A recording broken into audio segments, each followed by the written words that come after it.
Good morning. And I wish a special, good, very early morning to those of you watching online from my native land, the Pacific time zone. In addition to leading Genomera, I'm also on the board of Genetic Alliance, and I'm helping them as an entrepreneur in residence launch some initiatives like Reg for All, which I'll talk about this morning. Sue opened our session this morning talking about epistemology, how we know, and identity, who are we? And I want to highlight a couple of projects where we are learning new kinds of epistemology and where we are answering, I think, maybe not so much who are we, but who is we? And there we see a new form of we emerging. And in fact, I invite you, if you're the tweeting type, to join a bunch of us who are using a new hashtag, #TheNewWe, to talk about this new world where we stop othering one another in the research and healthcare ecosystem and find ways to work together in partnership. So I'll talk about a couple of these projects and then also enumerate some cultural principles driving what we're doing. Here's the context for Genomeera participant-driven studies. There is a bottleneck constricting the flow of discovery in health research, the flow of evidence development. There's already a pool of questions that health science should be able to answer. But everyone assumes that getting that work done is constricted by two major factors. It's either the need for government or foundation funding, and here in DC, it's on the news all the time, the sequester coming and the threats that even agencies like the NIH are under to reduce funding. Or it's waiting for the mass market economics of the drug industry to get around to caring about whatever a person's particular question is. And hopefully with no offense to my colleagues in the room from the pharma industry, if you look at what's happening there, the drug industry is under threat from absolute pharmageddon as the economics of their system collapses upon itself. And so we can quickly reach the conclusion that there's little hope there to solve the long-tail problem in health. And the result is that too many questions go unanswered.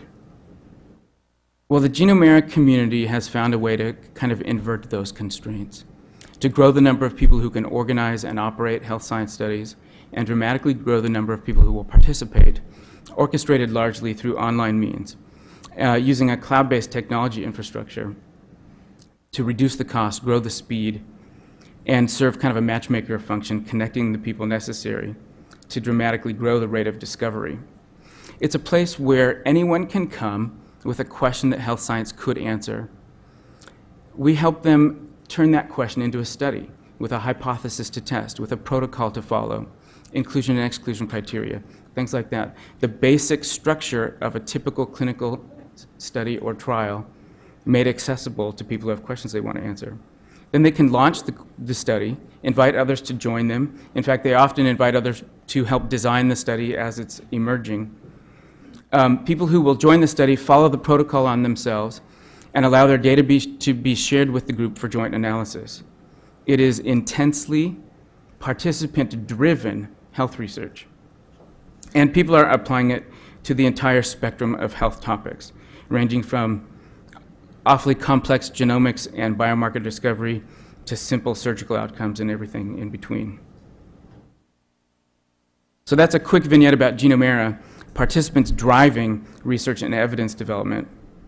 Next, I want to talk about a new project that was funded by a grant from Sanofi at the end of last year as a winner of their Collaborate Activate Challenge called Reg for All, a participant-controlled cross-disease registry. Reg for All grew from a few key insights. While there are plenty of registries sprinkled around the world, industry-controlled registries are often high quality where they exist, but there are too many diseases to cover, and it has been immensely difficult to build sustainable communities of trust in those registries. Disease advocacy organizations and their registries also lack cross-disease capabilities. They're often hampered by difficult economic sustainability questions in the nonprofit world, and too many organizations feel forced to reinvent the wheel every time they want to spin up a new registry. And all the while, we're missing our most important resource, which is people and their data coordinated. The world has various groups looking for the needles in the haystacks, and great experts are doing this work. But the haystack, it turns out, is made of needles. We're discovering that our subtle health issues influence our acute health issues. Our comorbidities are ignored at our peril. And rare diseases may contain keys to unlocking more common conditions. In other words, my thyroid condition, my vitiligo, and the effects of an automobile collision are all integral parts of my whole health. It's time for an approach to registries that recognizes that reality, that welcomes people and their data spanning all of health and disease. So we're building the software, developing a new kind of governance, and growing a community that will engage together across diseases.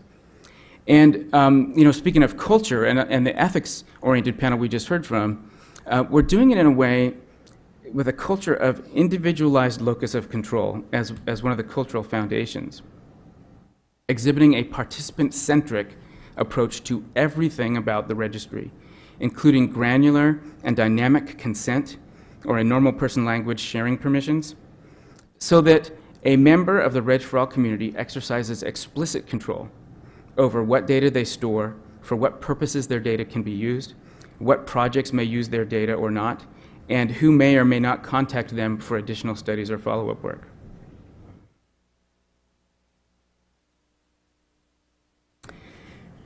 We're seeing two really interesting phenomena across these two projects.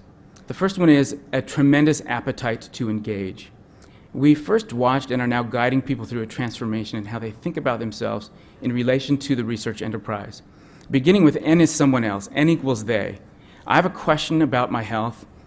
I hope that someone somewhere who I'm sure I'll never meet is in a trial about it, and the results will be written up in JAMA or the New England Journal or Nature or wherever. Eventually, I or my doctor will read about it and will know what to do. N is they. To N equals me. In this world of digital health, the data liquidity we just heard about, I ought to be able to ask that data about my own data questions about myself. And it's kind of seductive to get in there and look at this. And the quantified self world is right at this point, N equals me.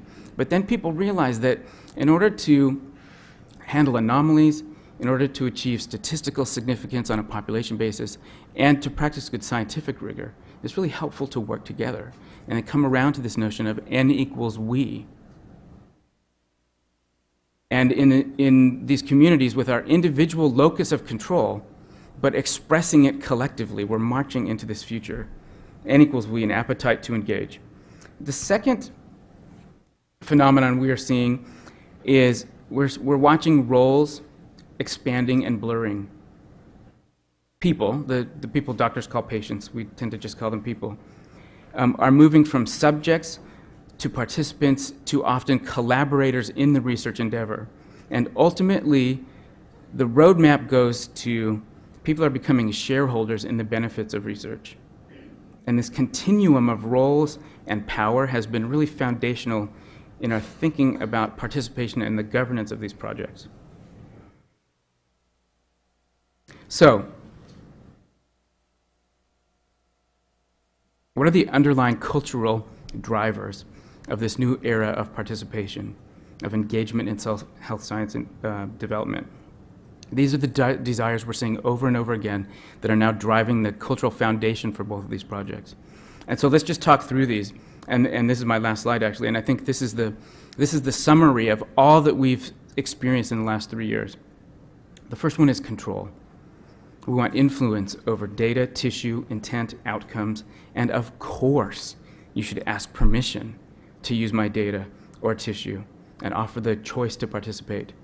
In the age of social networking and tweeting and Facebook and Foursquare, it's not that hard to ask, sometimes every time you want to use a piece of data, and let me know when you're doing it. We want trust. We do want to cooperate with all of the stakeholders and engage.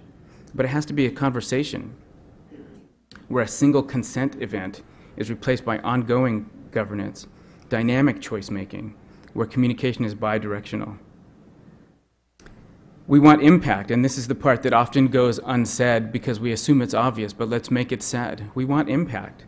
In our communities, we're constantly asking ourselves what is at stake, and we join in common cause so that we will make a difference.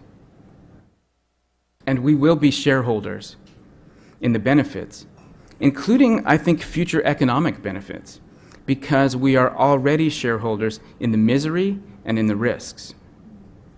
And let's be careful here in this room where we're excited about the new paradigms emerging. Let's be careful that we don't inadvertently bring to the world new schemes that we call sharing, but really look like a form of data sharecropping rather than true participation. We want to be owners and partners. And finally, and I think this is the biggest change inflection point we're seeing in this cultural foundation for these projects we're doing, is we're seeing that people want to express their rights in addition to having them protected. And it is exciting that we finally have the technologies and tools and policies that help us do that. So a bit about these two projects and some cultural underpinnings. Thank you.